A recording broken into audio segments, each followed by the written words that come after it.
એટલો કરે આટલી તાકાતથી કોંગ્રેસ ફરી વખત ગુજરાત સાથે હિન્દુસ્તાનમાં ઊભી થવા જઈ રહી છે. ભારતીય જનતા પાર્ટીનો પ્રદેશનો પ્રમુખ ગમે તેવી વાણી વિલાસ કરતા હોય, ભારતીય જનતા પાર્ટીના પ્રદેશ પ્રમુખ ગમે તેવી ભાષાથી રાહુલ ગાંધી બારામાં બોલતા હોય, બાપા સામું બોલતા હોય, એની પેઢીનું સામું બોલતા હોય, આ દેશને આઝાદ અપાવનાર પાર્ટીના પરિવાર સામે બોલતા હોય, એ ભારતીય જનતા પાર્ટીના પ્રદેશના પ્રમુખ એની ભાન ભૂલી ગયા. ગેસના બાટલા નથી મળતા તો એના મગજનો બાટલો ફાટી ગયો. પરેશભાઈ, મજા આવે એમ બોલતા પણ હું તમારા મારફત કહેવા માંગુ છું કે ગેસના બાટલા તમારા જન્મ નહોતા થયા, તમારી માં બળતણ મેળવા જે દિવસે જાતી હતી ત્યારે તમારી માને ગેસ પૂરો પાડવાનું કોંગ્રેસ પાર્ટીએ કામ કર્યું હતું. તે દિવસે તમારી બેન સ્મૃતિબેન ઈરાની છે ને, એ ગેસના બાટલા લઈ અને દિલ્હીની બજારમાં આટા મારતા તો હું યાદ અપાવવા માંગુ છું. આ સંગઠનની વાતમાં એટલા માટે હું વાત કરું કે અહીંયા કનુભાઈ ભાઈને યાદ કરાવ્યા, એને વાણી ઉપર કાબુ નથી, એની ભાષા ઉપર કાબુ નથી,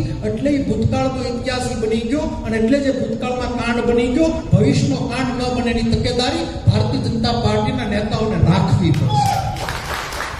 શું કામ આ વાત કરું કે આ જ કાર્યકર્તા પરેશભાઈ, આ જિલ્લાના કાર્યકર્તા ઉપર મને ગૌરવ છે કે આ ભારતીય